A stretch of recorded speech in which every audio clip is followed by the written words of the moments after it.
trot forward. Ho!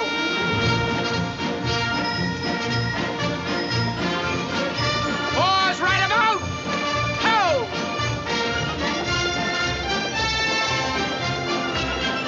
Right is right. Fours right about. Ho! Home fours. Ho! Second section, the man on the right, number 2, close in. Come on, pick it up, pick it up. And a gallop. Ho! And right. Ho!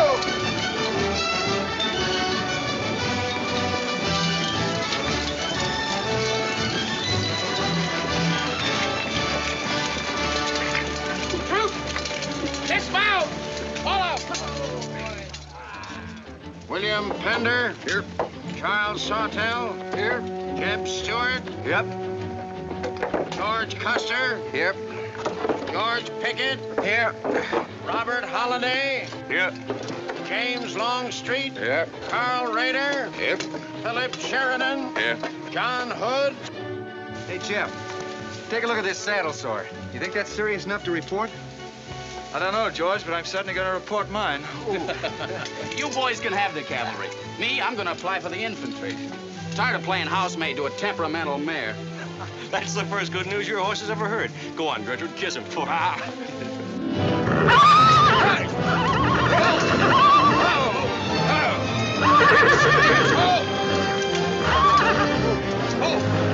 Stand still, you devil. Steady, boy.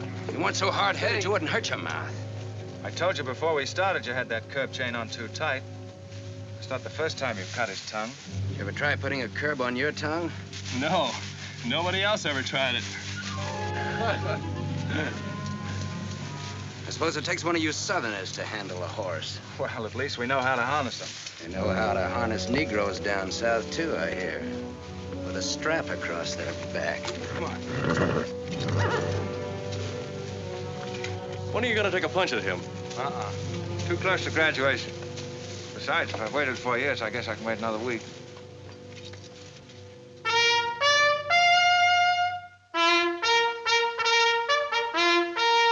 A breaking up of the American Union as it now exists is the basis of my plan. And that destruction must be made upon the issue of Negro slavery and on no other.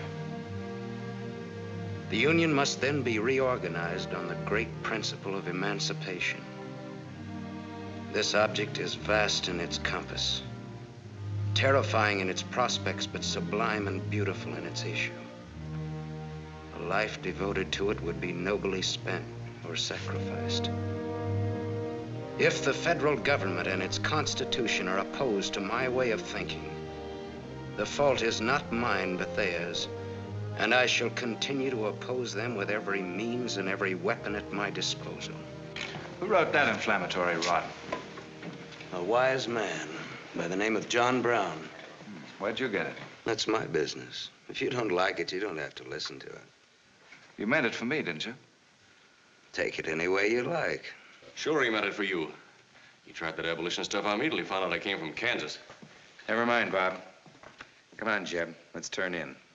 There's no regulation against a cadet having his own ideas. But there is one against spreading treasonable policies. You find the truth hard to take, huh? Listen, Rader. I know the truth of this problem far better than you do. The South will settle it in its own time and in its own way. But not through the propaganda of renegades like this John Brown or any of his followers. You mean that renegade line to include me?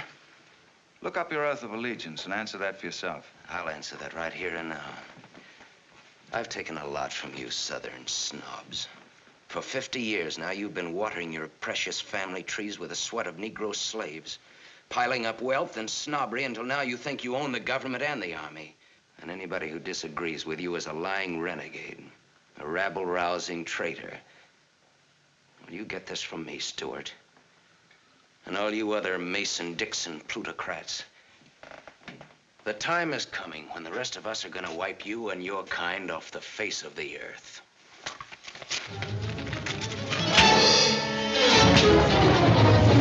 Jim, don't be a fool! No, let them fight it out. Hold it, Raider. Jim!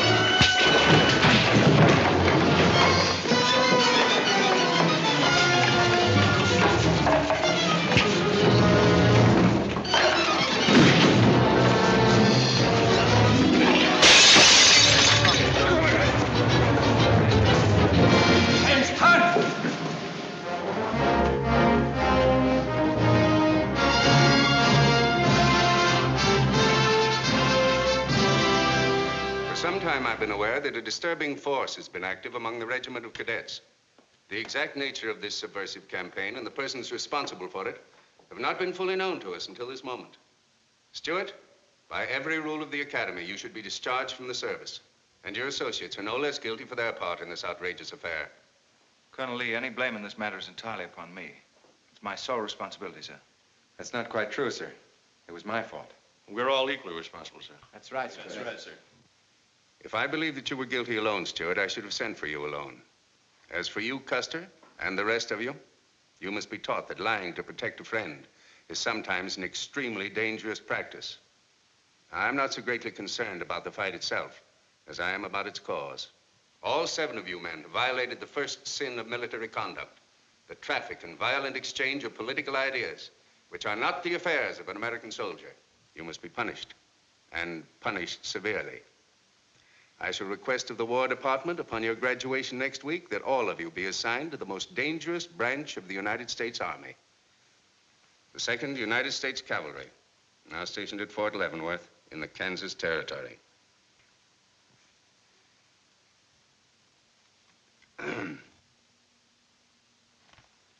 That's all, gentlemen.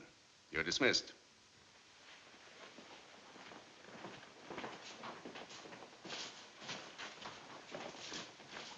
Now send for Cadet Raider. How can you beat that? Fort Leavenworth, suicide stations, Kansas, and the Santa Fe Trail. What a piece of luck. That's it, and the cavalry, active duty, promotion. Why, we'll all be generals while the rest of these fellas are still shade for them. Oh, that's desolate country, Jeb. Nothing grows in Kansas but trouble. What are you talking about? I great up out there, didn't I? Well, I suppose he's not. Oh! Yeah, wait till I get you boys out there, man alive. That's my stamping grounds. Well, hey! Cheers for Kansas! Come on! These pamphlets were found in your quarters. Dozens of them. Together with a letter written by a member of the abolitionist party, instructing you to distribute them among those cadets who appeared to be sympathetic to their cause. How long has this undercover activity of yours been going on? Long enough. Very clever idea of your fellow conspirators to plant an agent in our midst. Your dishonorable discharge will be drawn up at once, and you'll be given until sundown to remove yourself and your personal belongings from the limits of West Point. Good.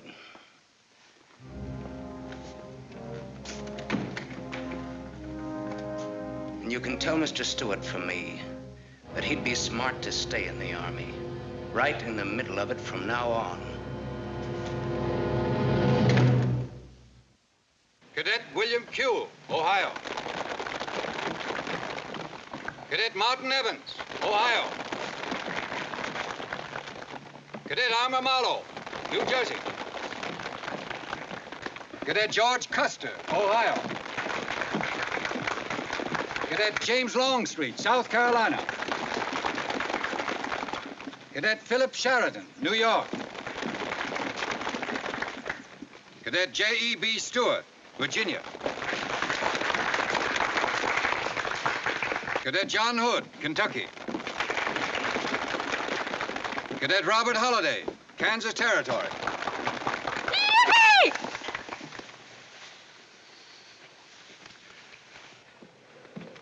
Cadet Jason Wood, Virginia. Cadet George Pickett, Virginia. My sister Kit. Thought 2 years in Boston would make a lady out of you. Kentucky. So did I. It just popped out. Cadet William Keel, Ohio. Cadet Robert Davis, New Jersey.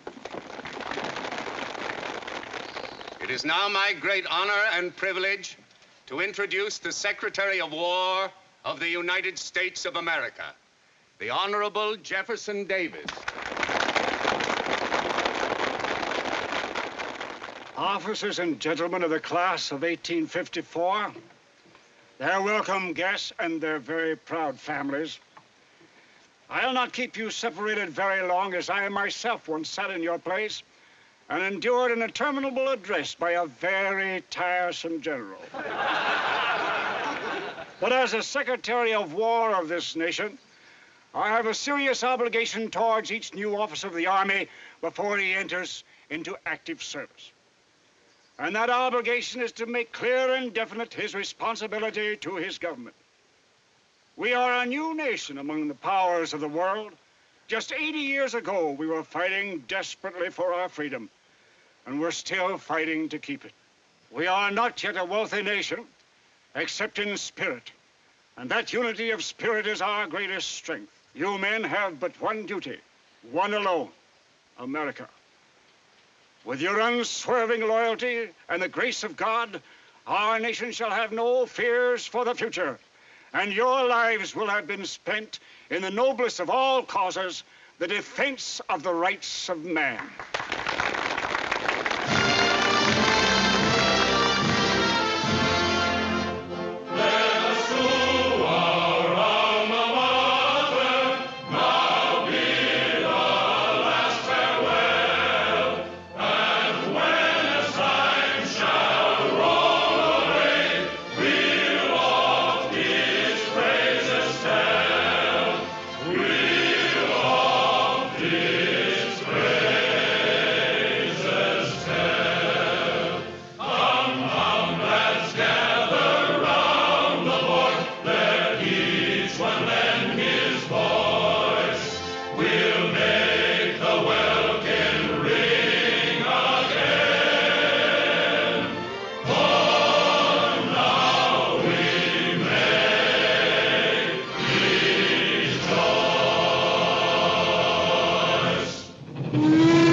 Yep, it's a shame this TKL of yours doesn't go any further.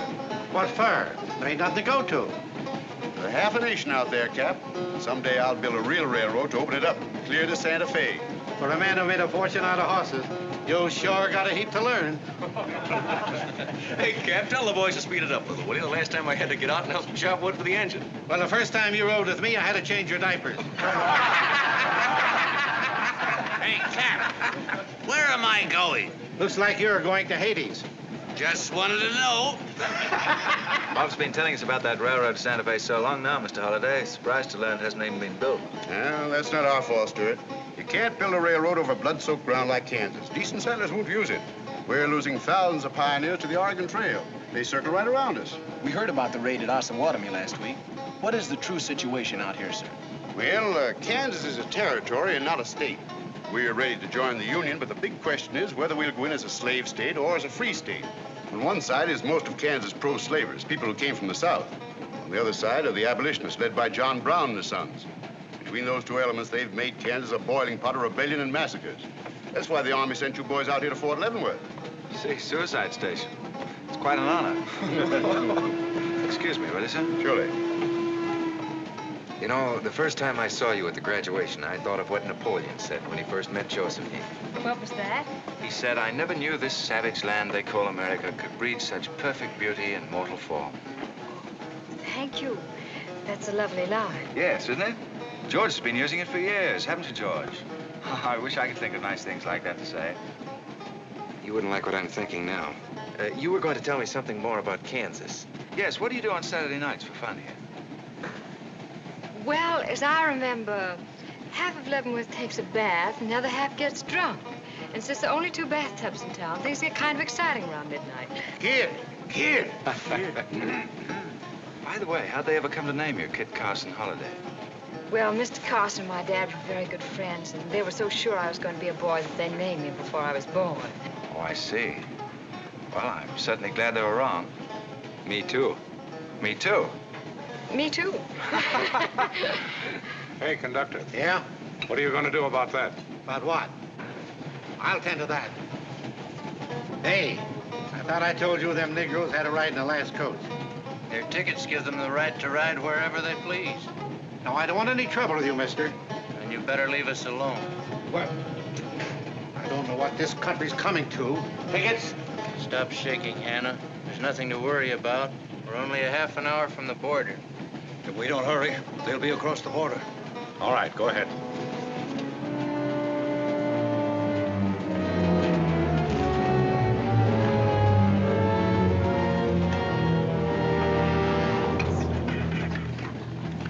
you taking the Negroes? What business is that of yours? We're asking the questions. Are they free or bond? Here are the papers. You can see for yourself. Yeah, that might mean something if we didn't know who you are. But don't you make a move.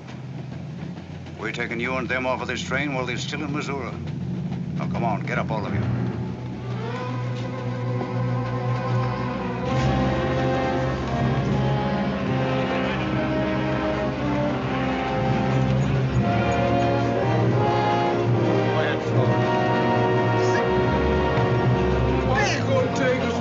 Brown, what they gonna do with us?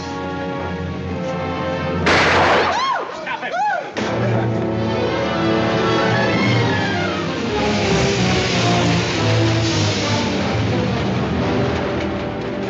What do you know about this? There's the trouble. Negro slaves. He was trying to sneak them across the state line. I'll get that murdering jayhawker for this if I have to hang for it. Who was it? Oliver Brown, one of John Brown's scurvy litter. Better than a doornail. Come on, you gay-eyed greenhorns. Give me a hand. There ain't no use spoiling the carpet. Come on, get him out of the way. Come on, Jeb. Now, don't get excited, everybody. Sit down, please. This is what they mean when they call it bloody Kansas. There'll never be any peace along the Santa Fe Trail while John Brown or any of his followers are alive.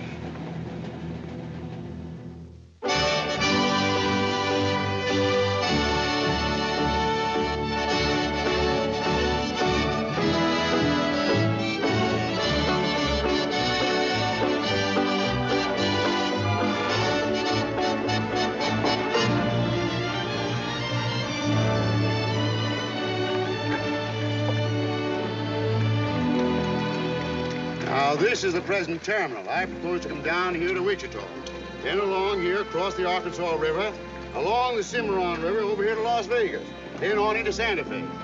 Now, that'll be our first section of track from Leavenworth to Wichita, right over the trail. How soon do you figure to start? Well, the men back east say they're ready to put up the money as soon as we can prove that a railroad through Kansas is safe and will pay. Dad! Yes, kid? Where did you put the loading list? List? Gosh, I clean forgot to make one out. That's great. 98 tons of freight ready to roll and no orders for loading. How'd you run this business while I was away? That's why I sent you away, to show you what a skirt was. Look at your clothes. Look at the grease on your nose. What would your friends in Boston think of you now? Frankly, Dad, I don't much care. If you're going to keep your nose in a paper railway, I better keep mine in the family affairs. Tex! Wendy! Tex! Where are those ornery customers? What do they think they're getting paid for? Tex! Why didn't you tell me? Getting jealous, huh? Well, I didn't even see Lily when I said goodbye to her. Oh, now don't start lying to me, you double-crossing buzzard. I know you didn't buy that there looking glass to see your own ugly mug. I suppose you're figuring on wearing that female cinching belt. Wait till Lily sees what you brung her. She'll brain you if it ain't physical impossible. Why, you ignorant. Tex! Hey, you two! Where in the name... Will you come here? Hello, Miss Kip. Hello, nothing. Are you gentlemen of leisure by any chance interested in employment? We lost our watch. Yeah, we didn't have no idea of time. I ought to give you both your time and throw you out. Where in town have you been? Well, you see, we had to buy these knickknacks. Well, we sort of got a gal in Santa Fe, Lily, Hofstetter, and what do you mean we? I'm engaged to her. Well, who ain't? You setting up housekeeping in Santa Fe, or is this just gilding the lily? Oh, she wanted us to fetch her one of them fancy French looking glasses. Ain't it pretty? What's your answer to that, Tex? What are you laughing at, you long-eared jackasses? Go on, get to work, both of you. Go on, jump to it. You better hide that thing or start wearing it.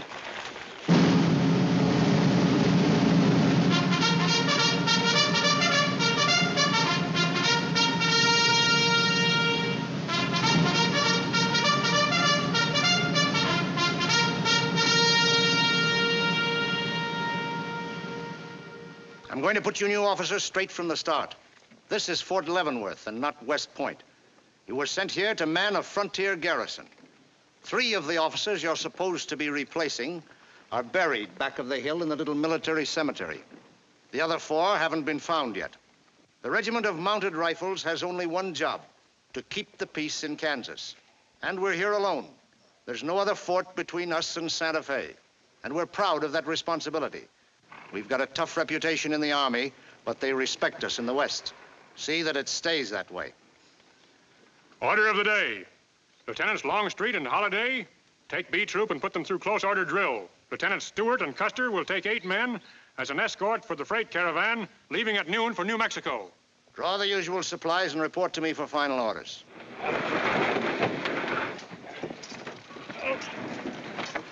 Say, will you keep all those cases of Bibles near the tailboard? They're only going a short haul. We sure will. Let's go.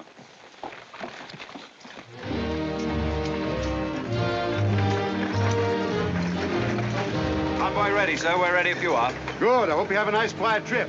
On any other kind, I'll lose money. Oh, we'll try and save you that.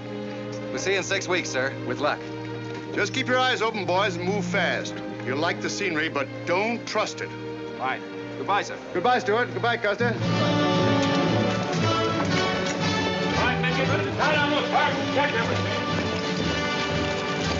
Corporal, detail 2 men to cover each wagon. Yes, sir. Bill, move all these barrels over there for the next load.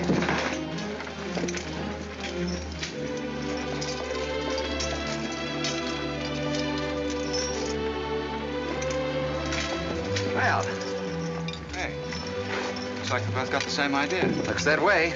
How are we gonna work it? Here. I've got an idea. Let's draw for it. Fair enough. Right.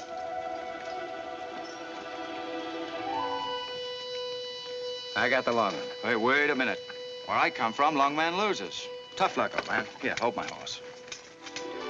1 hand plow, 1 seater, 7 and 8 is 15, 12 and 14 and... Why, Joe, there's something missing. Must be me. Hello. Hello, what are you doing here? Oh, playing nursemaid for those wagons. Should be the other way around. Oh, the convoy. That's a silly idea, Dad. He thinks that man John Brown's behind every bush. Well, it's not that I mind so much. It's being away from you for 6 weeks, just when we're getting started. Started? Where? Look, I've only got a few minutes left, so I've got to be fast. You haven't been exactly slow for a couple of days. I've never seen such a pair of whirlwinds as you and George Custer. Oh, George, poor old George. Well, never mind about him. Look, kid, I might as well tell you before I go. I'm completely crazy about you. What? No, wait a minute. Let me finish. I needn't warn you about Army life. The pay's bad. I'd never be home. You'd probably be a widow in 2 weeks. I see. Have you thought of any particular names for the children? No, be serious, will you? This might be the most precious moment in our lives. I hope not. Not in these clothes. Haven't you got any heart at all? Yes, I have. And it's going to stay right where it is. I don't know a thing about you, Jeb Stuart. My brother thinks you're wonderful. But then he was dropped on his head when he was a baby. Well, at least you'll let me kiss you goodbye, won't you? Oh, well, it's quite an honor, but no thanks. I don't really deserve it. Well, hello. Say, this is quite a surprise. The corporal's looking for you. Says it's very urgent. I'll bet. Kid, we'll take this up later, right where we left off. Now, George, don't be long-winded. Listen, Kit, we're due to leave in a minute now. There's something I've got to tell you. I'm head over heels in love with you. George, you sound just like an echo. Oh, Kit, pardon the interruption, George, old man. Kit, there's something I forgot to ask you. Have I got any real competition? How do you think any girl would answer a question like that? Well, she'd tell me the truth. Then you'd both be crazy. Get going, you bullwhackers. Through desert heat and dust, your throats will soon be choking. Your head's about to bust. No water when you're thirsty. And all you get to eat is aromatic antelope and sun-baked buffalo meat. Boys. We may not even live to get our pay. But even if we don't get paid, there ain't no job we trade for hauling freight from state to state along the Santa Fe. Hauling freight from state to state along the Santa Fe. Yippee-yi-ki-yay. There's trouble riding with us all the way. Did you think over what I said, Kit? Every word. Take care of yourself, George. Don't worry about that. Goodbye, darling.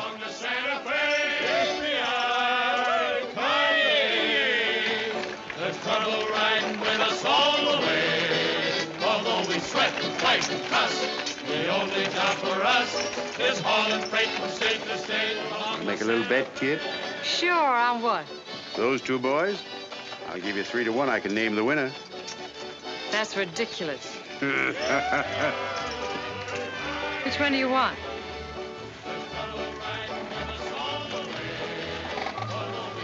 I'll take that bet. Good.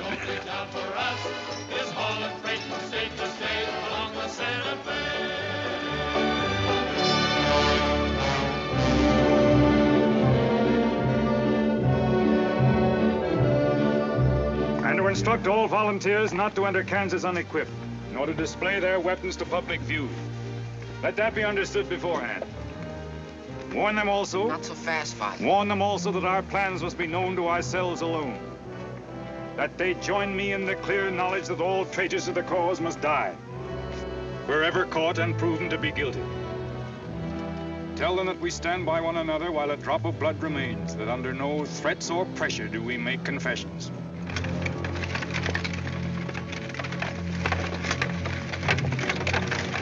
All right, that's our camp. I might as well tell you when you get this far, you don't turn back. You don't have to worry about us. We ain't the kind that quit. That's fine. Just see you keep it that way. Save all of us a lot of unpleasantness.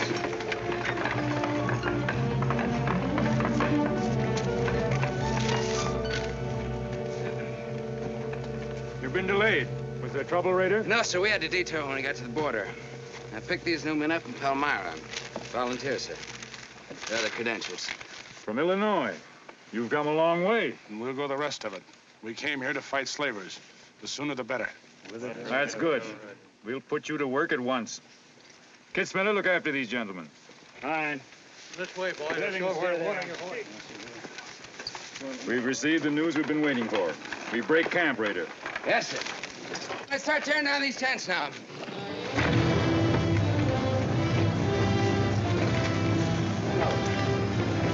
Oliver. He's hurt. I'm all right. Where's Father? Father. What has happened to you? Where are the Negroes you were told to bring? A couple of pro-slavers tried to grab us on the train. I shot one of them and jumped off. You left 4 helpless people alone to save yourself. I had to do it, Father. It was me or them. You cowardly fool. In future, obey my instructions. We leave at once.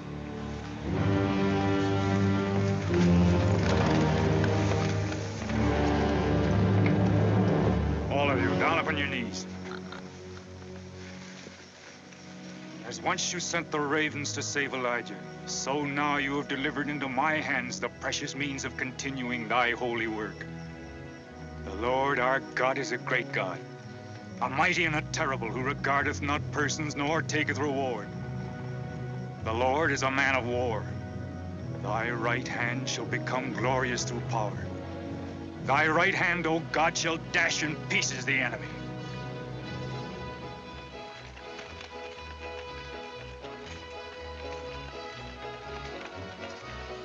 Hey, Oscar! When we cross the river, you watch out for that wagon that's got my looking glass. Hey, Tex, these horses are pretty tired. When are we gonna make camp? Oh, as soon as we cross the river, and then we'll be out of danger from both sides. You know, Lieutenant, I'm sure glad we're leaving civilization. It's getting too dangerous for a peace-loving man. I run into some of them abolitionists once, but who's this feller John Brown that talks so much about? Oh, as far as I know, he's just a dirty old windbag. In fact, he's just your type. Either of you ever meet him? No, but 2 of them fellas he killed at Osawatomie were friends of mine. You mean Jim Doyle and Alan Wilkerson? Yeah, and that's the reason I'd sure like to meet up with this here Mr. John Brown. He's got no quarrel with people like you, Tex. You do much better to leave him alone. Well, you can count me in anyhow. Even if he ain't harmed no friends of mine, I sure hate to miss a good fight.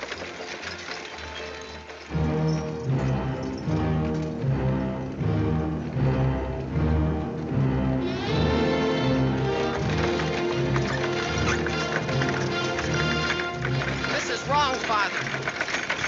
We've never attacked a wagon train before. We aren't common highwaymen. You say we have a righteous cause, but this will bring the law down on us like a storm. We recognize no law but the law of God. You will do as I command.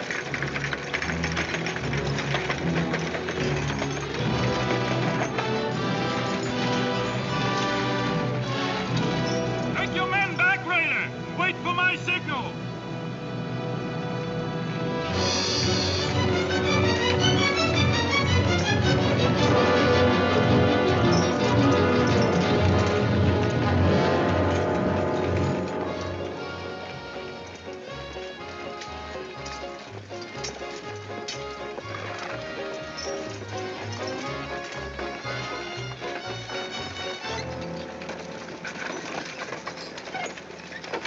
morning, strangers.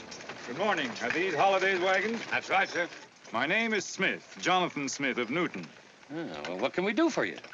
I believe you are carrying some freight consigned to me. Oh, it might be. Have you got something to show for it? I have this receipt from the shipper. Come a long way with an empty wagon, haven't you, Mr. Smith? Newton's about 100 miles from here. My home is in Newton, sir, but my place of business is much closer to the trail. Oh, I see. I thought your horses looked pretty fresh. 8 cases of Bibles. That's right. Come on, Wyndham, we'll unpack these Bibles for the parson. Jason, bring up your wagon.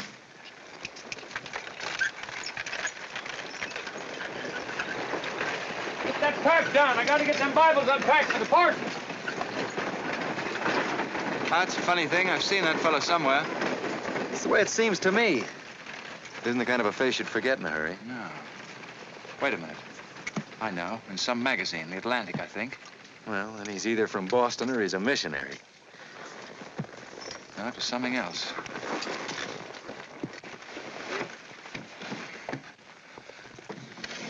Been a lot of bad trouble over across the river lately, Mr. Smith. That murdering skunk John Brown's on the loose again. Better keep your eye peeled for him. Thank you. We shall. This stuff sure is heavy for Bibles. How would you know? You ain't never even saw one.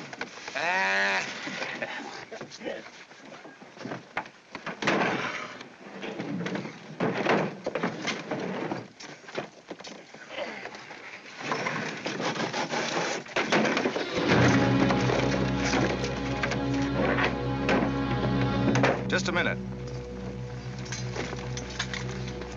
I'd like to see those Bibles. There you are. Put your hands up and keep them up.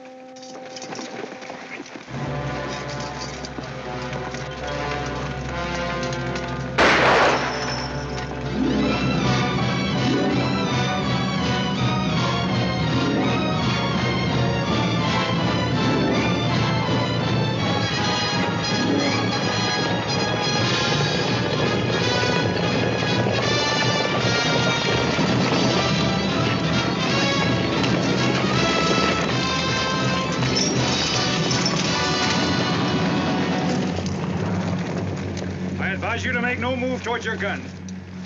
Bring up the other wagon. Now then, quickly with those other crates.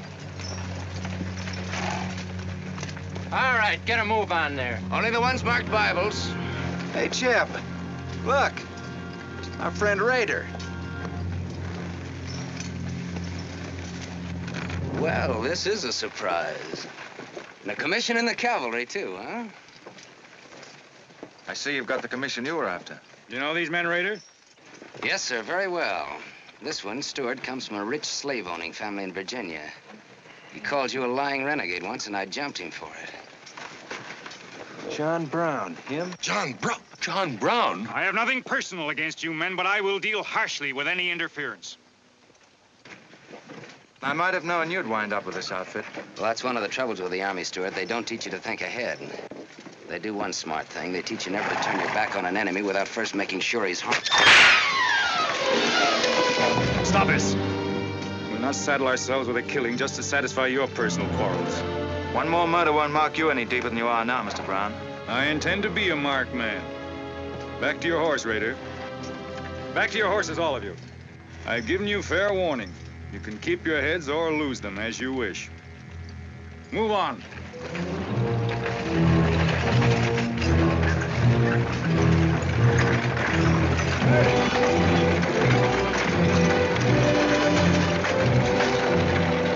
I saw what was in those cases, George. What? Contraband, rifles and ammunition. Gosh, then we've been delivering Bibles with triggers on them. Let's take a chance. Everybody, take cover and open fire. Dismount! Take cover!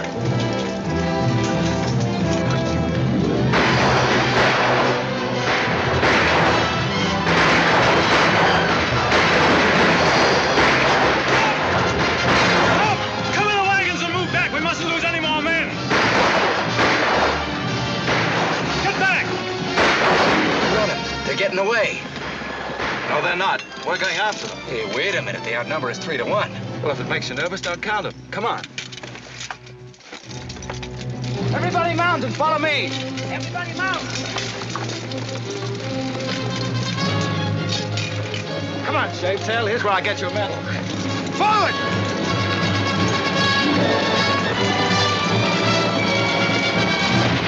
Get those wagons out of here! Come on!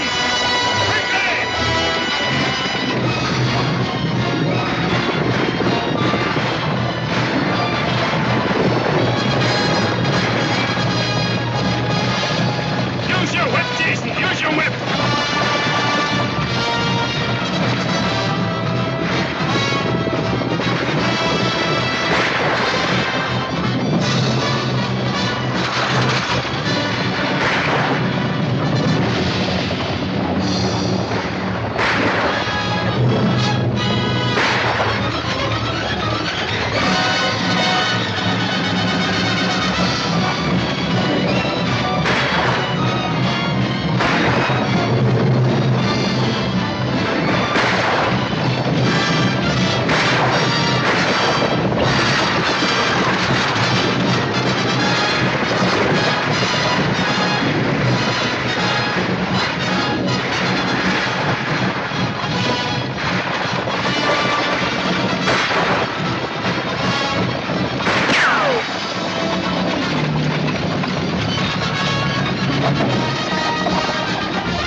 I couldn't help it. I didn't do anything. All right, son. Nobody's going to hurt you. Who are you? Jason Brown. Brown. You one of John Brown's sons? Yes. Yes, but I never did anything. He made me go along. I never killed anyone, I swear it. I'm getting out. I'm quitting. You've got to take me with you. All right. Bring a horse up, George. Bring up the horses. Have to carry him back. The boy's badly hurt. It's his father's madness really striking home now. Jeb, there's a purpose behind that madness. One that can't easily be dismissed. George, you've seen the needle on a compass, haven't you? It's got a whole card to swing around in, but it always wobbles back to the north. What are you driving at? Just this. I've always known where your sympathies lay, but it never affected our friendship, and it never will.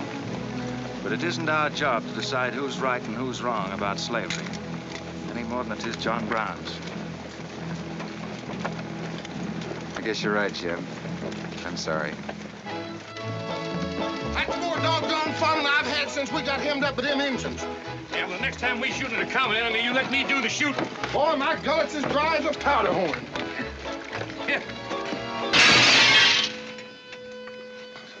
Get up. You busted Lily's looking glass. When she looks at herself in that, she'll think she's 100 years old. Or more. Of course we're aware that firearms are contraband in Kansas. Do you think we'd have accepted those boxes as freight if we'd known what they actually contained? Well, I'm just asking, that's all.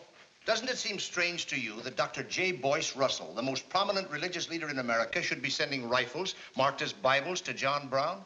How can I control the marking of crates? We once received 3 tons of gunpowder marked birdseed. Well, then you'll have to examine every crate you haul. What? For all we know, this contraband may have been slipping through for months. Jason, listen, son. You've got nothing to be afraid of if you'll be honest with us. Now, I want you to answer my question truthfully. Did your father ever mention this shipment of rifles when he discussed his plans? Not to me. He never confided in me. Just Fred and Oliver. Fred and Oliver? My brothers. Where are their headquarters? I don't know where they went. They have a dozen places. I don't know. All right, kid. Don't worry about it.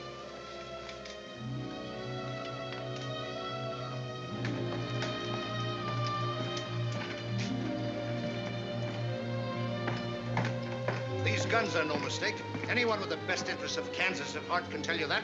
No bandy-legged bushwhacking soldier can talk like that about the holidays. We've got as much interest in Kansas as the United States government, and a darn sight more investment.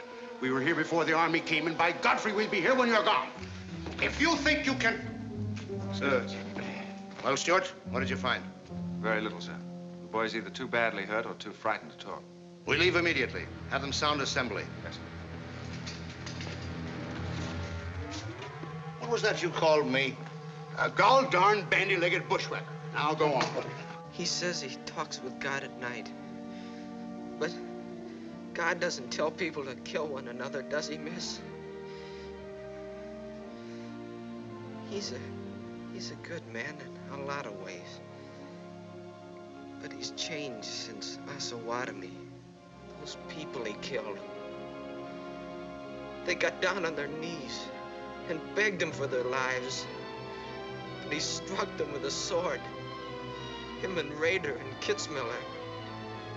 I was there. I saw it done. I tried to stop them, but they pushed me aside. Yes, that's how it was. We're starting at once. I'll take the first troop west to Tecumseh. Stuart, you and Custer will take the first platoon of B Troop and search thoroughly from Clinton to Dutch Henry's Crossing. Is that clear? Yes, sir. These are your orders. Find John Brown and bring him back here, alive if possible. His force is well armed now and strong in numbers. We also suspect that new volunteers are drifting in from the east to join him. Be on the lookout for them as well. Retire to your respective troops.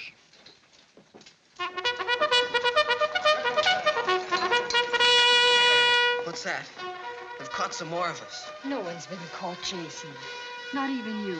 You've committed no crime to be afraid of. I'm sick of being afraid. I'm sick of hiding like a hunted thing. I want to walk free like other people. You will, Jason. You're safe now. No, I'm not. Not as long as he keeps killing and thinking that he's right. He can't be right, can he, miss? I don't know. His reasons may be right, Jason. They may even be great and good reasons. But what your father is doing is wrong. Terribly wrong. And he'll keep on repeating that wrong as long as he lives. Then I'll never be free of him until one of us is dead. I know that now. My life don't mean anything. But if he dies, maybe this whole scheme of his will die with him. I'd rather have it that way. His life. Even if he is my father, against many thousands. I'm gonna tell you where to find him. Oh, Jason, I'm not trying to... I'm gonna tell you anyway. In the house of Shubal Morgan, in Palmyra. That's where they went. That's their headquarters.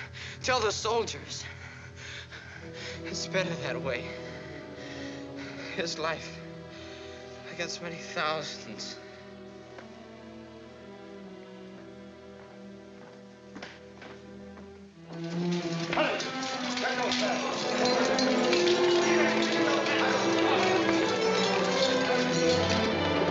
Jeb. Hello, darling. How is he? It's very serious. I left the doctor with him. Poor little Deb. Jeb, he told me everything. The whole nightmare of his 15 years, even the place where his father is now.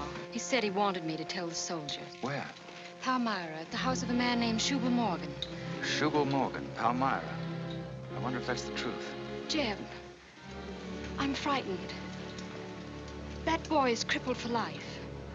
And that man on the train, he died for a principle. And a man killed him for a principle. One of them is wrong, but which one? Who knows the answer to that, kid? Everybody in America's trying to decide it. Yes, by words in the East and by guns in the West. But one day the words will turn into guns. Oh, Jeb, can't it be stopped now? Can't the slaves be freed before it's too late? It will be stopped when we hang John Brown. Then the South can settle our own problem without loss of pride at being forced into it by a bunch of fanatics. Jeb, what has pride got to do with human lives? Kid, the two things kind of come together down south. Can't pry them apart, not even with guns. I hope that's going to be the same way with us.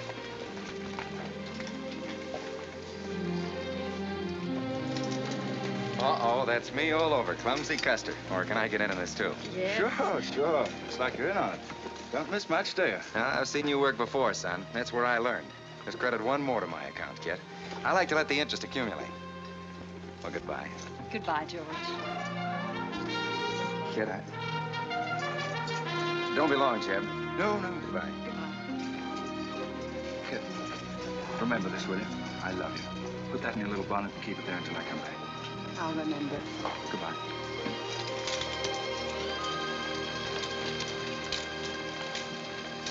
Hey, Lieutenant! Hello, boys. Hello, Lieutenant Jeb. Say, I want you to keep an eye on Kid for me while we're gone, will you?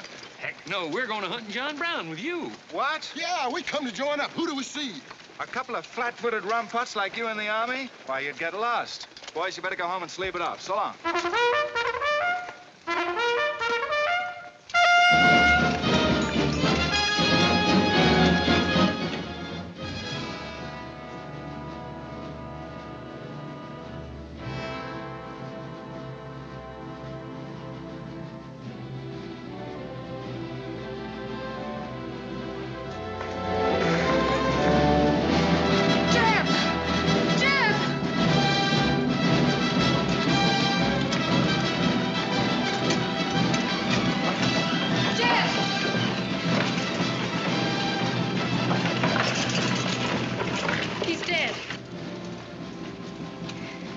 Find John Brown. Tell him. We'll try to find him. Goodbye.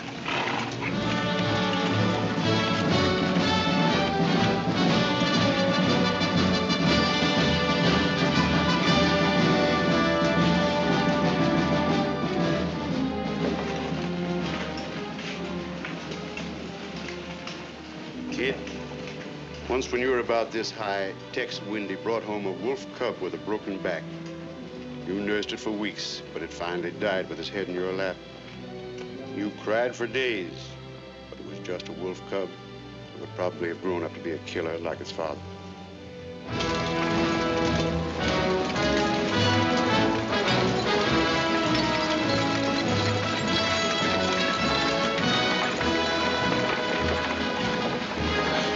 What has being flat-footed got to do with riding a horse? Calling me a rumput's what hurt me. I ain't had a drink since noon.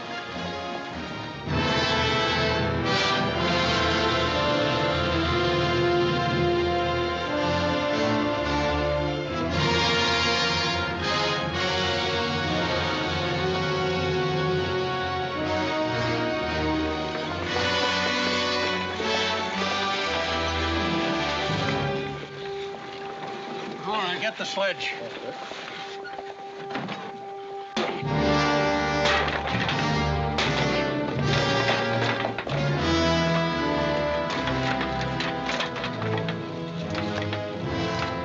Sure is expensive salt pork, Mr. Morgan. Not the way we get them. Look them over and stack them in the barn. Yes, sir. This looks like the best shipment we've had yet. Wonder what Rader's worked up about. Him and the old man been arguing for an hour. Looks like another job for us if Rader thought of it.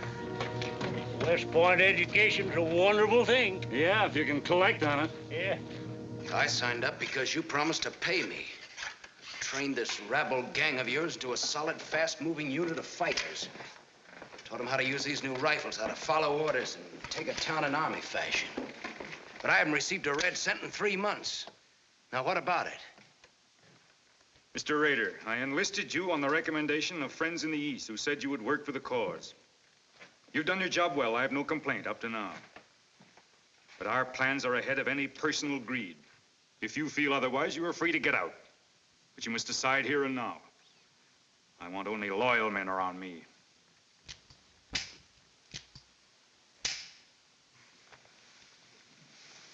You've no argument with my loyalty. I proved that at Osawatomie and every other town we've raided. But you hired me as a military expert at a set price, and I'm only asking what's rightly due me. And I say that you will receive it in time. Only let me think in peace. My son is a prisoner in the hands of our enemies. Even now, he may have a rope around his neck. An innocent boy who never fired a gun in anger in his life. While I stand here powerless to save him. All right, I'll wait. Well, what's our next move?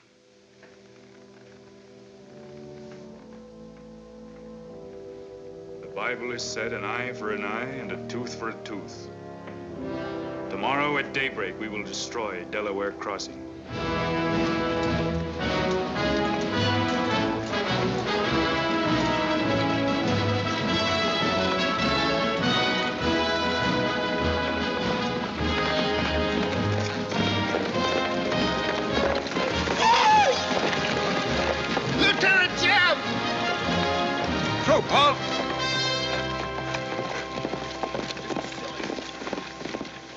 what the... Well, the major sort of turned us down, too. But here we are, Lieutenant Jeb.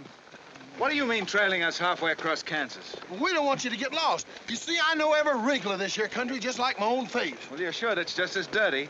I've got a good mind to get a couple of mules and strap you on the back and send you home. A fine-looking pair of soldiers you make. Well, all we need is some of them pants and a cap. And then, of course, if some soldiers just our size gets killed, why... All right, get back to the end of the column. Go on before I get that mule. We don't have to obey no orders. Since we ain't in the Army. But we will. Yeah. Wait till Kid hears about this. She'll skin him alive. That's if they got any skin left.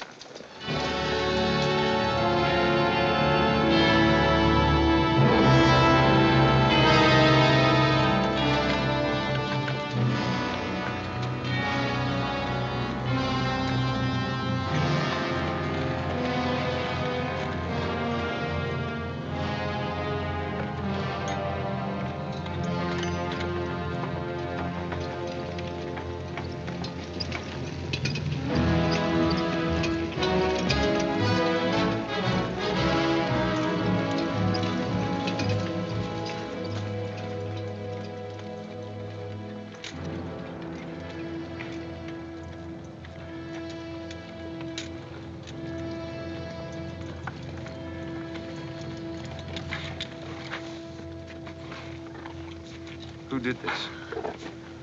John Brown. How many men did he have with him? Around 100, maybe more. How long since he left? 3, 4 hours. We lost count of time.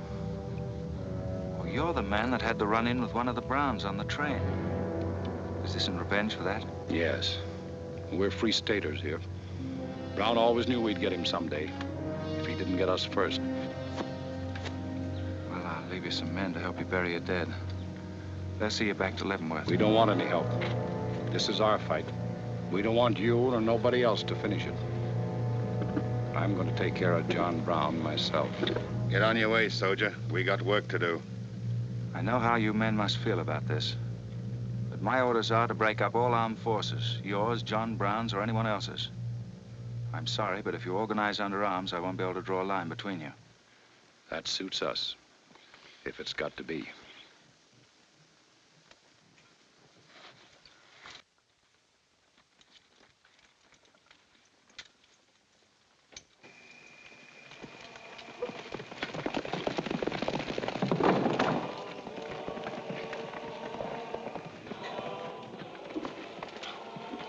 What did you find out, Kitzmiller? A troop of cavalry from Fort Leavenworth are headed this way. Ignorant fools. Jubal, we're moving camp. Round up all your men. Get the wagons ready to roll. Just food and ammunition. We're traveling light and moving fast. What about the Negroes? We can't take all of them. We're not taking any of them.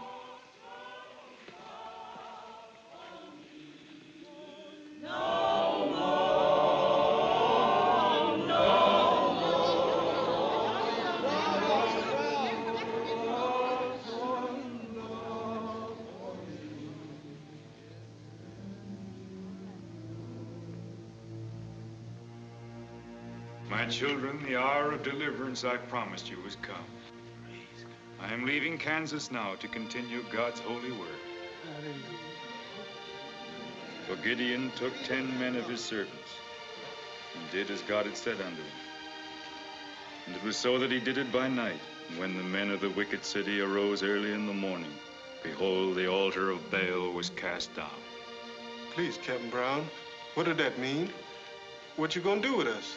Means that you are freed, the first of many millions to whom I shall give freedom from slavery. Does just saying so make us free? How we gonna live? Get food and shelter? There are many good people in Kansas who will give you work and protection. From now on, you must fend for yourselves, as other free men do. My work here is done. Praise the glory, bless God, we's free.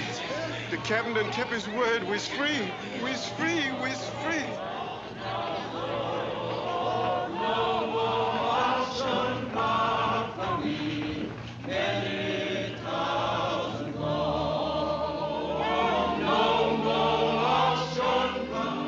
You know, if John Brown has 100 men, we'd better send a runner back, bring up the rest of the troop. Better do it tonight. I'm going into Palmyra, George. You alone? Don't be crazy, Jeb. That town's full of jayhawkers. They'd shoot you on sight. Well, I'll have to take a chance on that. I'm going to get some other clothes, take a couple of men, and go in and do some scouting. I'll try to send you back word. Good luck. Say, do you two fellas still want to join the Army? Huh? I've got a job for you. It's no picnic. It's pretty dangerous, but I think you're the fellas for it. What do you say? Do you mean we're gonna have a real cap and a uniform? Mm-hmm. Well, we might have to be buried in them, but it sure sounds like a deal.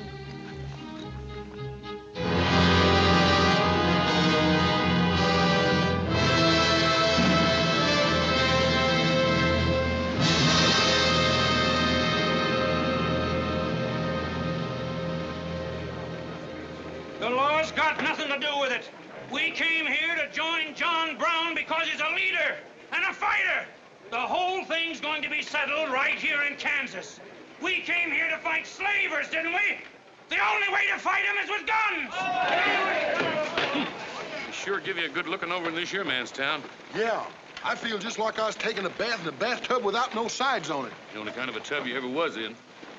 Say, who could I talk to in this kind of a town without arousing suspicion? The town barber. That's right. Anytime a barber can't talk to a stranger, he's liable to go crazy. Town barber. Hmm? That's it.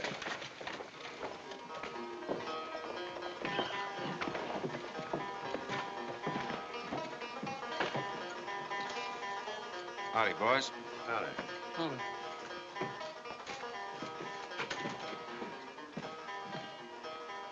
Pretty good-looking horse for this part of the world.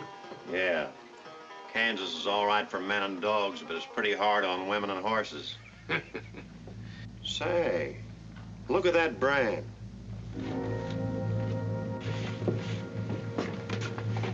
That's an army horse. Maybe just bought him from someone. No, they don't sell them. Nobody rides that brand but a soldier. You keep your eye on him till I get back.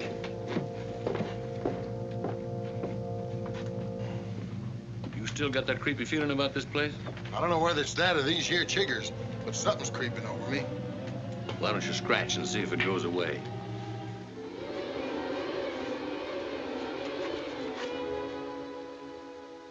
Yeah, I reckon that is all it was.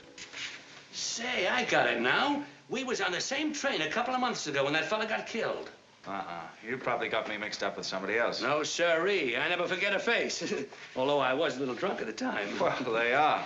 Fella you saw probably had two faces. Been in Palmyra long? Oh, just a couple of weeks. This ain't no time for barbers. The fellas that ain't trying to hide their faces for some reason or other are too mean to spend the money. Yes, I've heard you've got some pretty tough customers here. Tough, say. I'm afraid to shave half of them. I'm afraid they'll get up and cut my throat. Say, did you ever run across this famous, what's his name, John Brown? Sure, he came in here once. Strange-looking man with a hemp mark on his throat. Hemp mark? What's that? Oh, it's an old barber superstition. A little red line that runs all the way around here. Anybody born with that mark is bound to be hung. That's so. Say, I haven't got one, have I? Not yet. Maybe.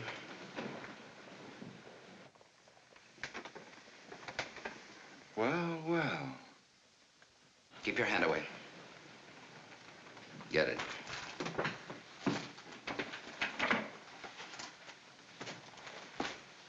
This was quite an idea, Stuart. You're coming in alone first to look around? Or is this one of your agents? I ain't never laid eyes on him before. I swear it. I don't know him from Adam. What were you up to? Well, it's your move. You figure it out. My next move is plain enough. Didn't they teach us how to handle spies when we caught them red-handed? Same treatment for renegades, wasn't it? When you catch them. This will make you quite a hero, Stuart. The class of '54 will turn out in a body for your funeral. They may even hang your picture in the West Point Library. There's worse places to hang. Get him out of here, Red, or we're wasting time. Just having a last few words with an old classmate of mine. And I had them coming to me. Come on, get up. We're gonna give you a good look at what you came to see.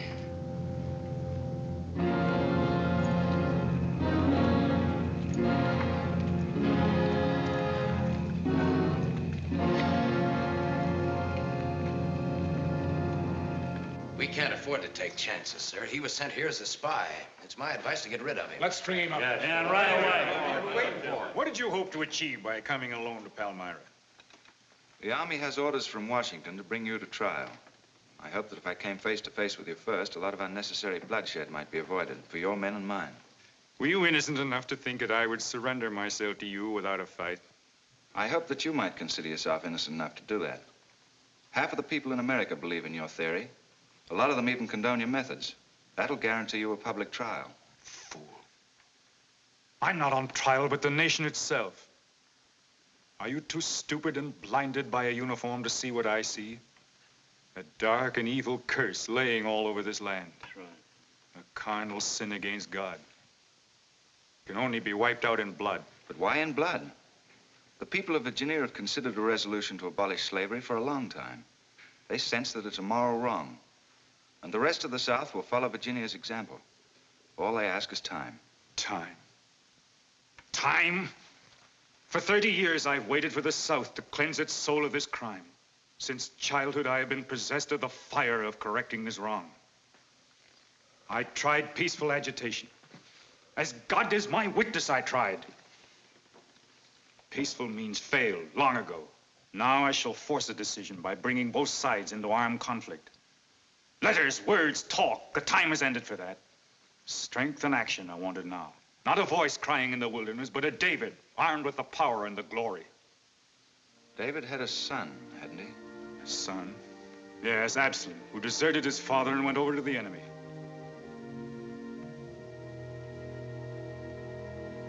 What are you trying to tell me, Stuart?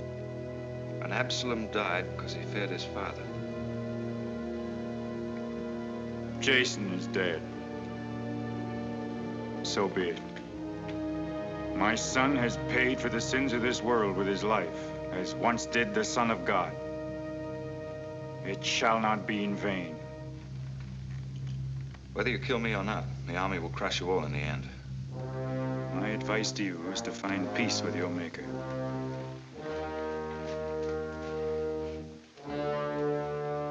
Now the big one. Sit down. I never liked barbers nohow. Now spill out, you little bitty rum weasel. I'll cut your throat. Where'd he go? I swear I don't know, boys. I think, well, they were taken out that way. Who took him? The three fellas. One of them was Oliver Brown. Do you see this razor? Well, I'm keeping it, and if you move a hair when we get back, I'm going to strap it on your liver and barbecue your carcass. Now, you stay where you are.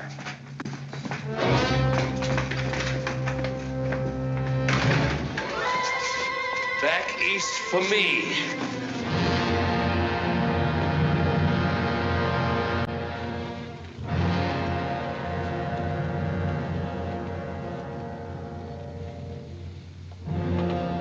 I called you all together as witnesses to hear my words. An enemy to the cause has entered our midst, stealthily and by night, with the purpose of planning our destruction. But the hand that has never failed us has come once again to our protection. It is not with malice or revenge that we take this man's life, but in just retribution, as befits all enemies of mankind, all enemies of God. Ready, sir.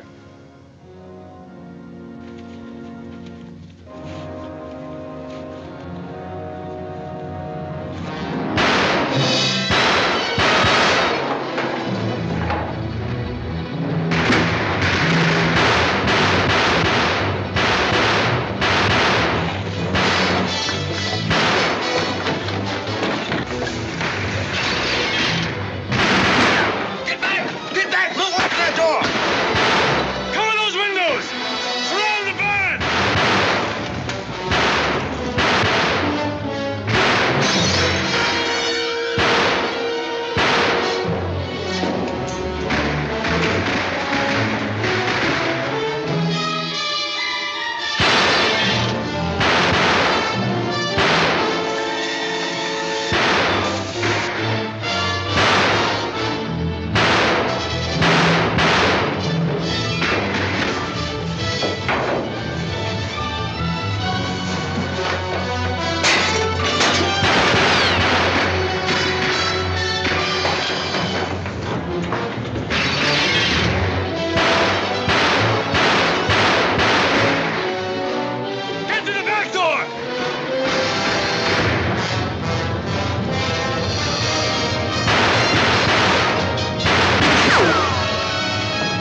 white man talk like he's a friend.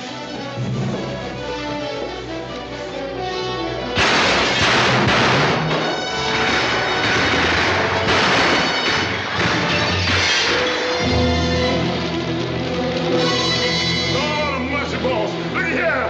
Get the bag, quick.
Jason, now him.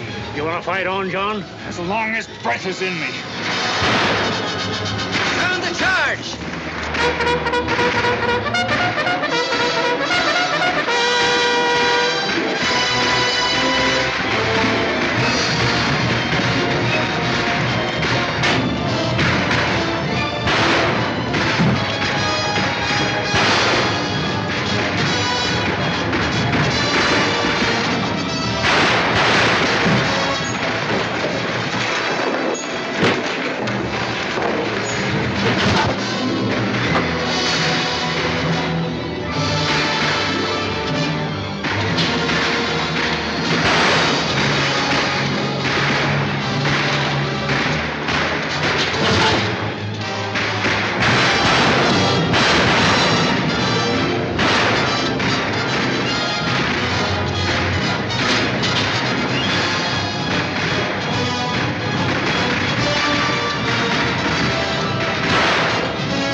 Jeb!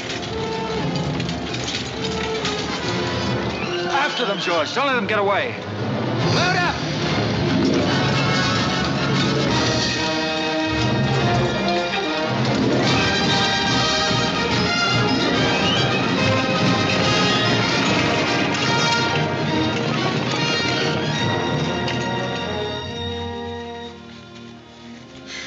Ouch, that's too tight, Mammy. Don't tell me how to do this, boy. I've been wrapping white folks all my life. When they was babies, I wrapped one end, and when they growed up and took on too much corn liquor, then I wrapped t'other end. Ah, so what made you leave home? Well, old John Brown said he's going to give us freedom. But shuckins, if this here Kansas is freedom, then I ain't got no use for it. No, sir. Me neither. I just want to get back home to Texas and set till kingdom comes.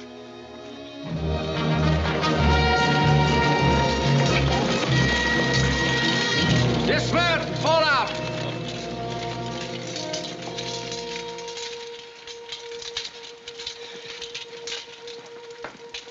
Well, we had a nice ride. Both ways. Lost him, huh? He and a few others got away in the hills. I think I hit one, Jeb. You ought to heard him holler. Heard him holler, you jughead? That was me. You shot my hat off. Well, it won't matter much. He's broken for good. From now on, he'll find every man's hand against him. Nothing will ever break the force of John Brown, Jeb. Not even death. Oh, you're wrong, George. He's finished. His force is broken forever.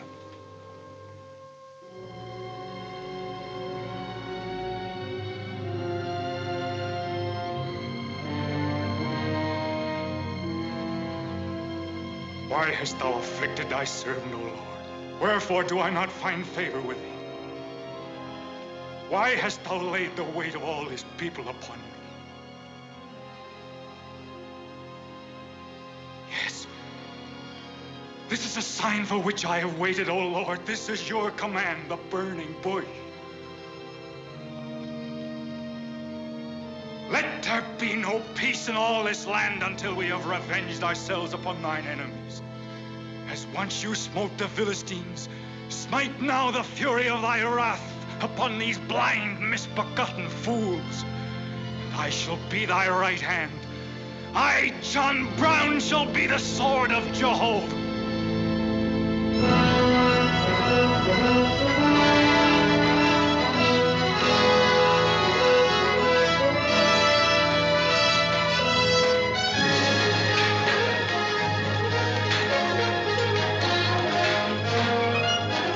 Take a good look, gentlemen. The beginning of the railroad to Santa Fe. These rails are going to stretch their way right across the old trail, right over Kansas, down into the territory of New Mexico. Someday we can tell our grandchildren that we opened the doors of America to the great Southwest. Won't we, kid? You just build your railroad. I'm not guaranteeing anything. Yep, the end of John Brown was our beginning. Maybe it'll cost a lot more blood and grief, but it's going to be worth it. Dad, can I ring the bell on the first train? Yep, and blow the whistle. That'll be a day you can live for, kid. Oh, won't it?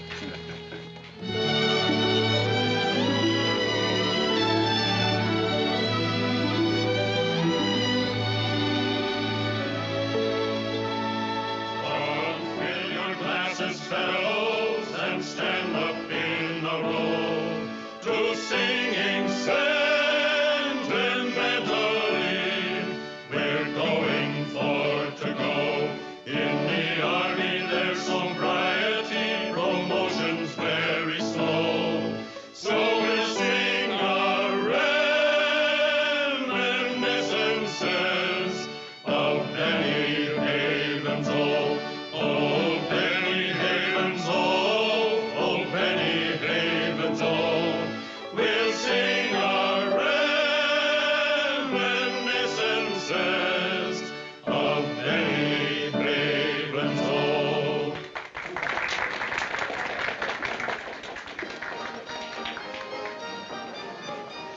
Congratulations, boys. Thanks, sir. That was excellent. I didn't recognize the song. Where does it come from? It's an old army song, a farewell. These young men have all been promoted and are ordered back to Washington. That's splendid. You lucky devils, I had to wait 10 years for my captaincy, and I also followed tradition by proposing to my wife the same night. Wouldn't you like some refreshment? Yes, I would. Splendid idea. Well, I think I'll run down to the stable. Horse threw a shoe this morning. I'll see you later. I'll go with you. Maybe I can find it.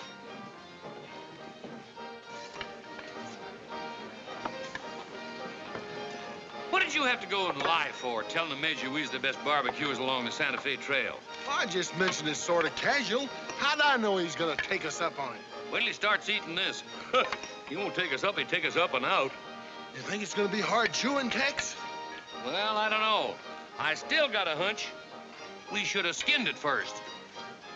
We took the horns off of it, didn't we? What is the captain's pay, Jeb? $38? 40. 40 a month.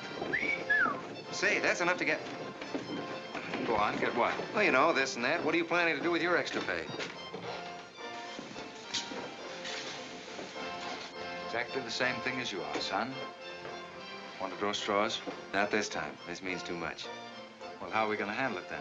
Take turns? I don't trust you southern boys in the moonlight. All right. Let's ask her together. Hey! Wait a minute. What is this, you loon? Come on, don't argue. Just come along and listen. There you are. George has got something to ask you, kid. You have the floor, George. Well, I don't know just how to start, Kit, but there's an old Indian woman who hangs around the fort and tells people's fortunes. She's supposed to be a wonder at it, and, well, Yes, George. well, she said I'm going to get married soon to a very beautiful girl. Did she, George? That's very nice. Pretty slick opening remark. Kit, were you ever by any chance a blonde? Why, no. Not even as a baby. Are you sure? This old woman's never been wrong before. Absolutely sure. Well, maybe she's still right. There's a whole lot of beautiful blondes in the world, George. Let's ask her. Let's. Wait a minute.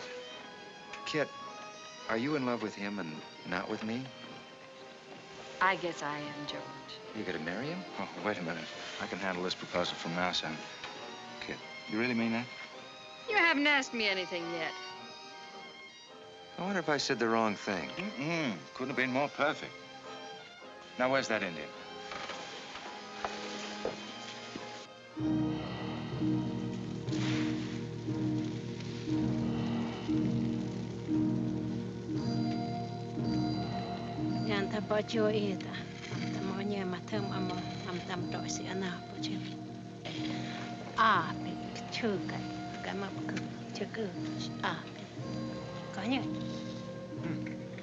What'd she say, kid? You know the lingo. She says that this is one of the last times we'll all of us be together as friends. Now ask her something sensible. Who's gonna be the first general? Winesh tam waniganzit.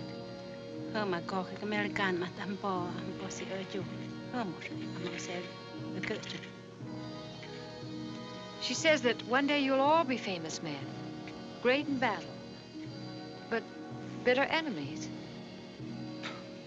What? Pickett, Hood, Custer, Sheridan, Longstreet, and me, enemies? Now I know she's crazy. Where'd you ever pick up this old faker, George? I can tell better fortunes than that with tea leaves. Well, we might as well get our money's worth. Ask her what we're gonna fight about. Yeah, who's going to start it? Weganesh wanji migodwat.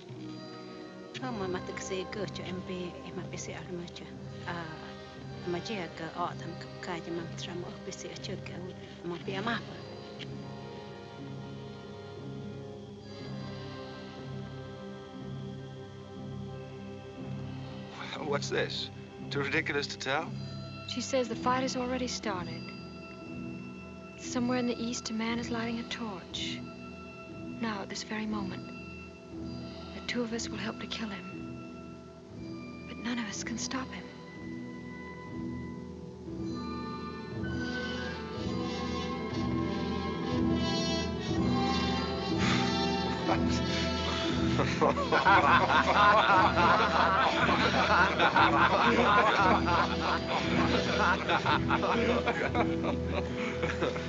Here is where I would attack first.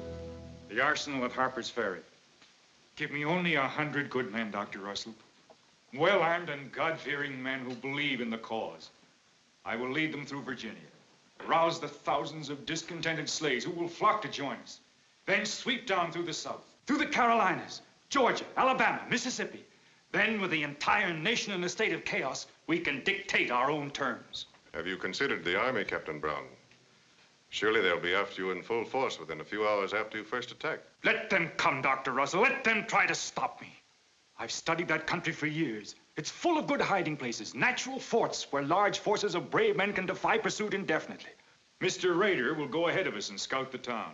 Yes, sir. With his knowledge of military methods and our great advantage of surprise, we can outwit the Army at every turn. Captain Brown, this plan of yours is mad. Worse than mad. It's high treason. Such a brazen attack would lead to civil war. Exactly. That is exactly what I want. Is it your wish, then, to destroy the Union? My answer to that is yes. To the devil with the Union. We've got to fight sometime. It might as well be now. Gentlemen, I came here to Boston at great personal risk. There's a price on my head of $10,000, so my time is precious. You've given me much help and encouragement up to now. But all that we have done in Kansas and elsewhere will be wasted unless you see it through to the glorious end.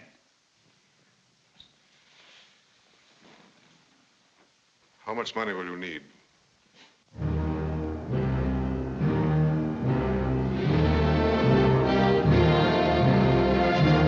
We now possess the guns, ammunition, tanks, a complete store of supplies. The place and the hour is set. Harper's Ferry, daybreak, Monday, October the 16th. We will strike with two forces, suddenly with complete surprise, and then move rapidly through Virginia. You men all know what will be demanded of you. Yes, we're with you, Captain.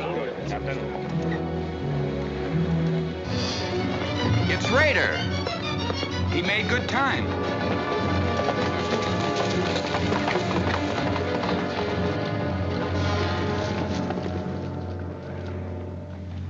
Well, what did you find? Speak up. Is anything wrong at Harper's Ferry? No, the town itself won't be any trouble. There's a bridge of the Baltimore and Ohio Railroad to be blocked, and we've got to cut that telegraph line to Washington. What about the government arsenal? It's guarded by only 2 men. Here, I made this rough map of the place. Good. Excellent. This is precisely what I wanted. We must first take some hostages from the town. That'll prevent an attack by the civilians, and we'll move directly on the arsenal. Well, there's something else. What? I want to settle our account. Back in Kansas, you promised to pay me what's due when you got the money. How dare you demand the settlement of a private matter? With the nation's hour of deliverance, not 3 days off. Well, that's putting the cart before the horse, isn't it? I've done a job for you nobody else could do. So I was right at Palmyra. The cause itself means nothing to me. I'm only holding you to your word. Are you indeed? Have you forgotten so quickly my methods with disloyalty? I haven't forgotten anything. But you've got the money to pay me and you can't afford not to. Then add this to your memory. I haven't waited 30 years to bargain with a rogue at the final hour.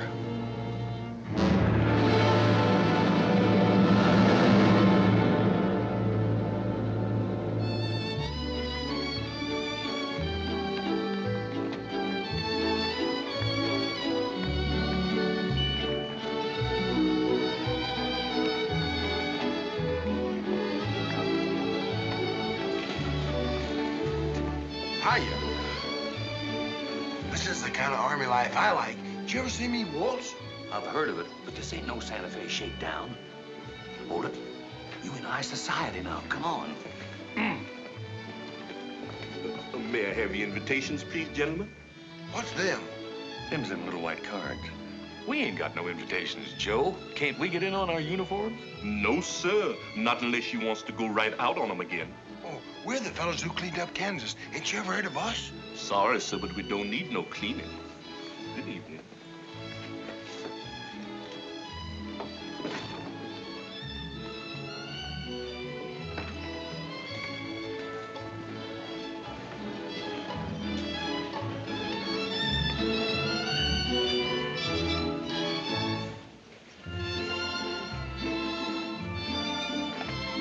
Hello, handsome.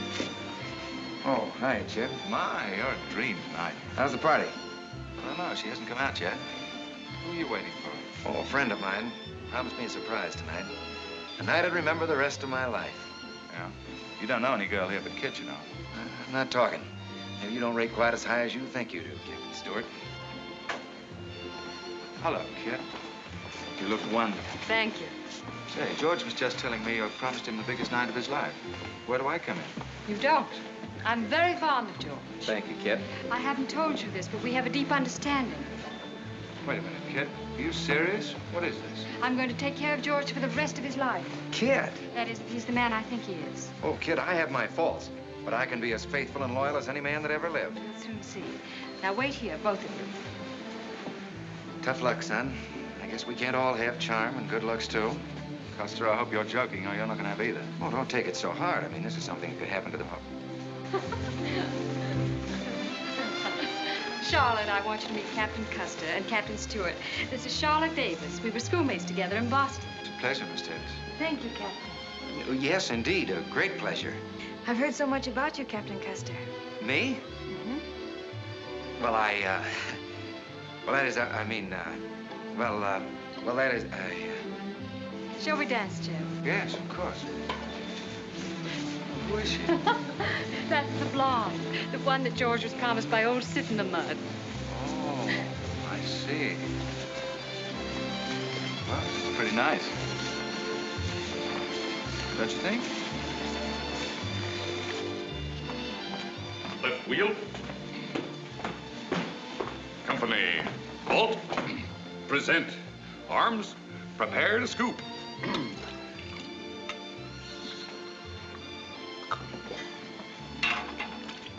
Yes, sir. Yes, sir. About face. Company, forward. March. Eyes right. Right wheel. Well, there I was, right out in the middle of Kansas, facing 500 crazy fanatics, heavily armed. And me with only 15 soldiers. Good heavens, Captain, how terrifying. What did you do? I sized up the situation at a glance, dismounted, and walked straight toward him. Not alone. My dear young lady, there comes a time in every soldier's life when he must stand or fall alone. And if you knew the Army, you'd understand that he who hesitates is lost. Oh, how simply wonderful, Captain. Oh, it was nothing, really.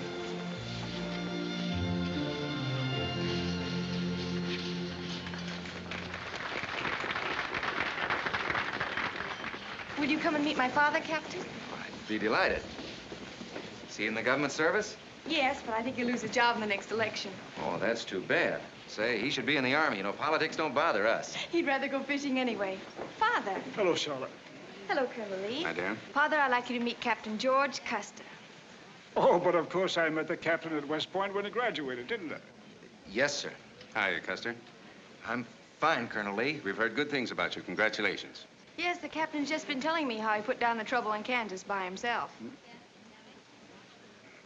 Splendid job, pile, man. Splendid. Wasn't there also a chap named Stuart, Jeb Stuart, connected with that campaign? Stuart? Yes, sir. He was around. Shall we dance?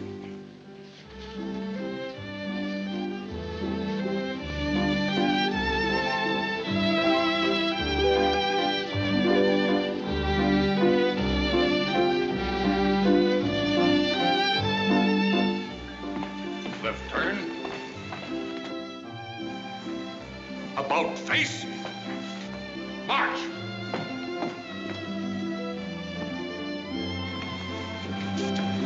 Jeff, go away. You've danced with your sister once already. I don't want her. I want you. Come on. Here, you can't leave me stranded alone in the middle of a ballroom. Quiet, spread. Phil, take over this detail, will you? Oh, may I? Are you drunk? Well, if I'm not, I ought to be. I've just seen enough to knock anybody down. What are you talking about? An old friend of yours is outside, and he asked me to bring you to him.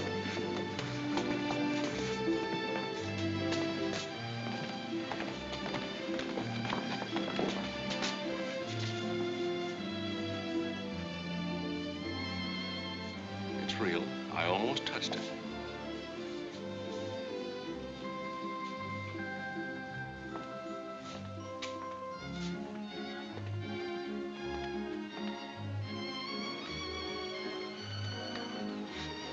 What are you doing here?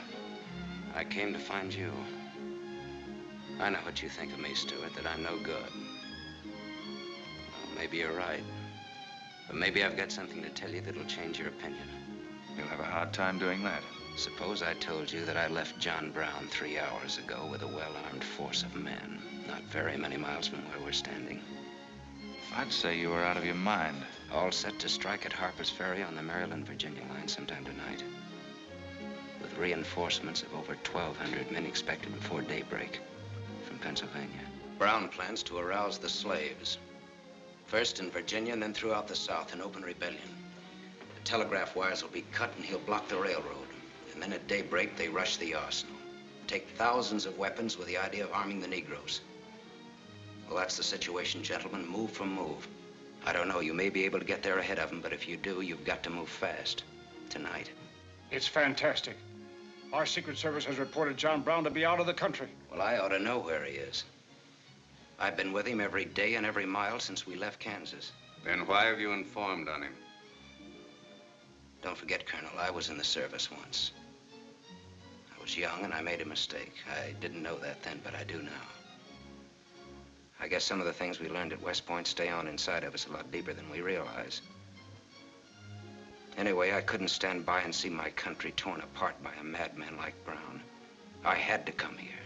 This was something a lot bigger than myself. Couldn't have been the size of the reward you'll get for turning him in, could it? I said why I came here, and that's the truth. But I am entitled to any reward. I'm even willing to go back there and rejoin him tonight, just in case he gets suspicious or changes his plans. Now, what more proof do you want than that? I believe him because it's too dangerous not to. How soon can you start, Colonel? We'll be ready to leave in an hour. The officers are all here. Call them at once and proceed with all speed to Harper's Ferry.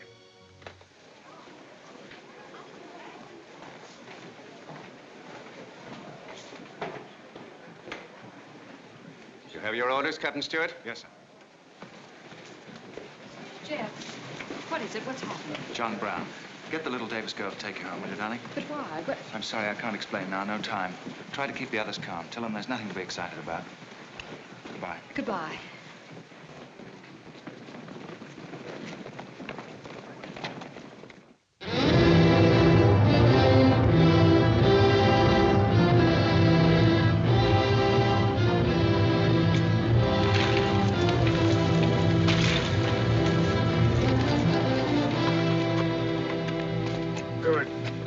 worry on that score. You say no train is due until well after daybreak? No, sir, not until 8 o'clock. I rode within 10 miles of Washington to make sure. What kept you so long? I had to take a side road both ways. Schubel, Townsley, get your men, block the railroad bridge. We meet below the arsenal at daybreak. Kitzmiller, go to the town with 20 men and get the hostages. You know the ones? Yes, sir. Rest of you men, follow me.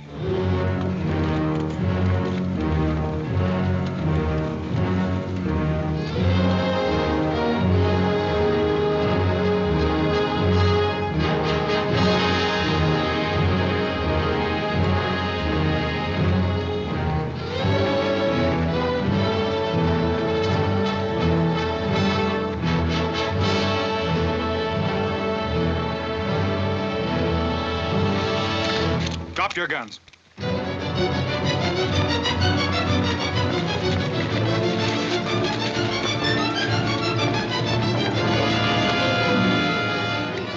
Captain, we got enough guns here to arm 1,000 men. With plenty of powder and bullets. Stack those guns and ammunition near the door, ready to haul. Hurry up, boys. Get them out there. The men from Pennsylvania will be here within the hour. You know, this isn't an arsenal. It's a fortress. We could stand off the whole army here. What about the prisoners, Captain?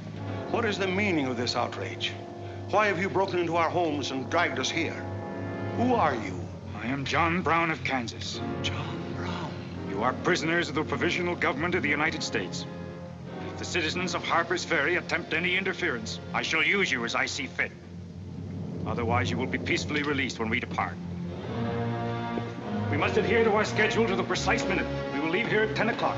By nightfall, we should be 35 miles into Virginia. What about the men from Pennsylvania, sir? If they're late in arriving, we cannot wait. Wouldn't that be taking a long chance? No word of us can leak out until tomorrow, maybe even 2 or 3 days, and then we'd be 1,500 men. I don't see that there's any reason to hurry. That sounds sensible. I disagree. I'm anxious to get out of here, and time is our most valuable weapon. You're in command, sir. But that's been the fatal mistake to many an expedition. My advice is to wait.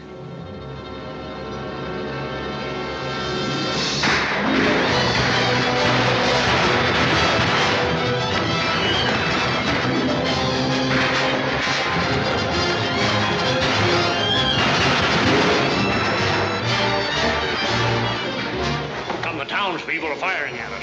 Just a handful of them with old shotguns. We can clean them out in 5 minutes. Idiots. Why do they fight us? Can't they understand?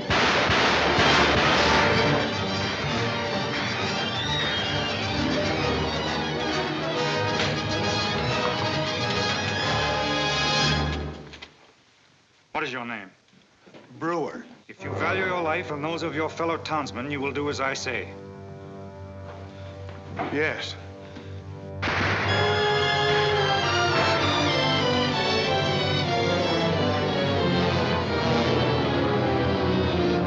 Stop firing! You are endangering the lives of your friends.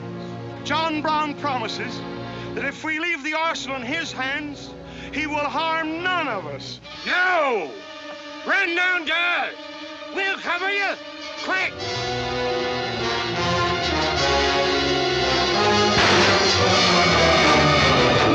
Stupid cattle! Can't they understand we're here in a righteous cause? Their interests are also ours, the good of the whole nation. We'll leave a lesson at Harper's Ferry for the rest of the South to profit by. Wipe out those fools at the foot of the hill.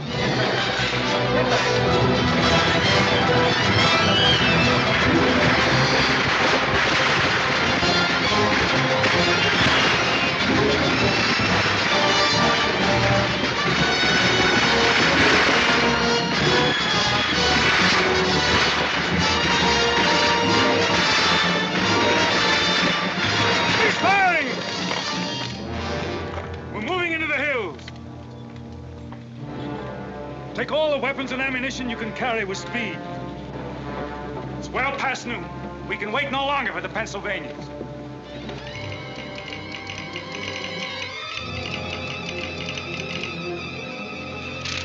"18 citizens of Harper's Ferry killed, 33 wounded by John Brown's invaders in open rebellion." It's from the 2nd Force at Frederick, Maryland. The road to Harper's Ferry is blocked, unable to get through.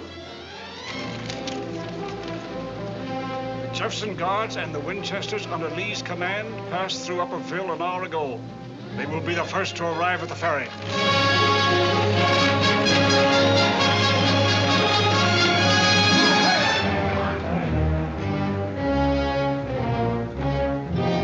What are you watching, Raider? The North Road, sir. The North Road is over there. This is the Washington Turnpike. Well, I thought our men might circle the town a second. That was not their orders. Help with the wagons. Yes, sir. Well, don't you think we ought to wait another half hour? It might be that...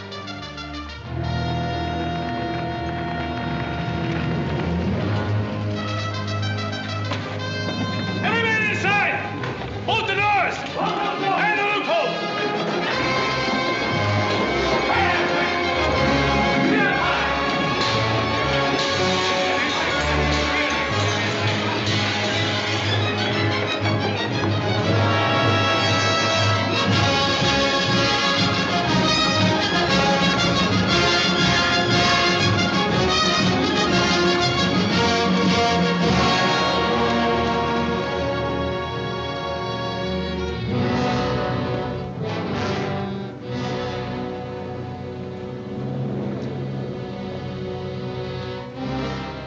Wait, you say. There's no cause to hurry. Wait. Yes, sure I did. I thought we had time. Stuart. Yes, sir? I want you to take this under a white flag to John Brown. Right, sir.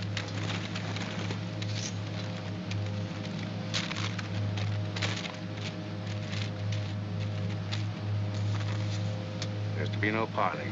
Yes or no? If it's a refusal, wave your hat to us. Right, sir. Hang on to this, will you?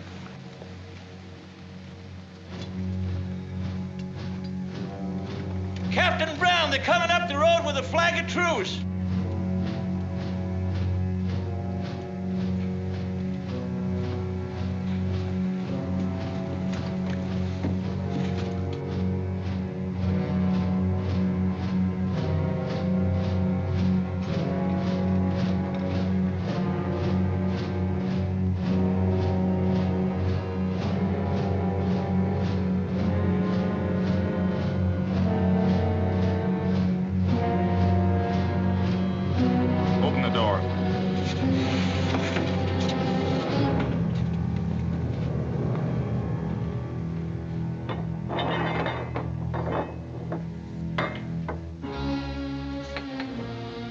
John Brown of Kansas. I am. We've met before, I think. And thanks to Mr. Raider, we now meet again.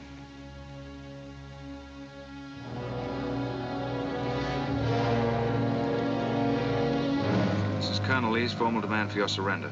Once more, sir, you overrate your strength in supposing that I can be taken against my will.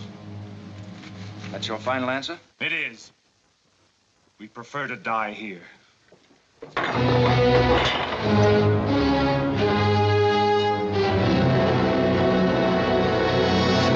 to surround them! Take Troop B to the right at a gallop, Troop A to the left at a gallop. Troop C, throw your carbines, dismount! Go! Take cover! Forward at a gallop! Follow!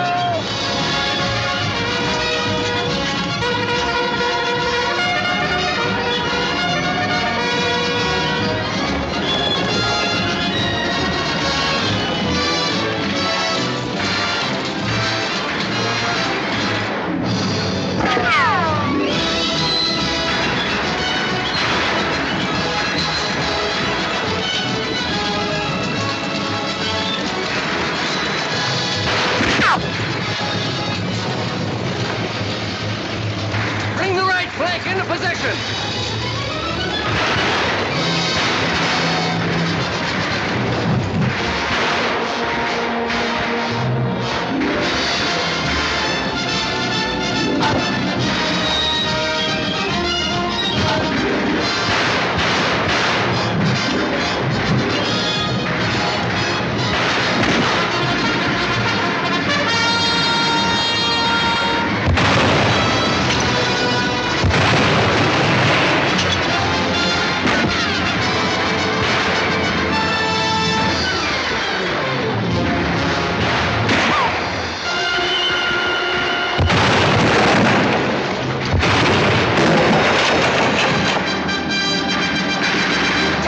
Troop on the left flank! C Troop, advance!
Judas betrayed him for a handful of silver. No.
He was born for this. I'm not crying for him, Jeb. I see something else up there. Something much more terrible than just one man. Have you any last words, John Brown? I am only walking as God foreordained I should walk. All my actions, even the follies leading to this disaster, were decreed to happen long ages before this world began. But I cannot remember a night so dark as to have hindered the coming day, or a storm so furious as to prevent the return of warm sunshine and the country at peace. I, John Brown, am now quite certain that the crimes of this guilty land can never be purged away but with blood. I let them hang me. I forgive them, and may God forgive them, for they know not what they do.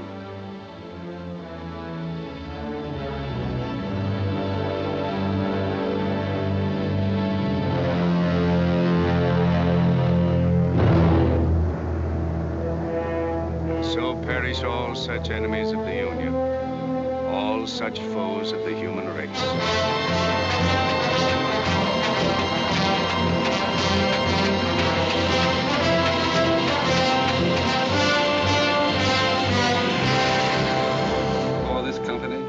And there to have given and pledged their troth each to the other, and have declared the same by giving and receiving a ring and by joining hands, I pronounce that they are man and wife, united forever with ties that no man shall break asunder, nor the years disturb, whose shining paths shall run together from this day hence unto eternity.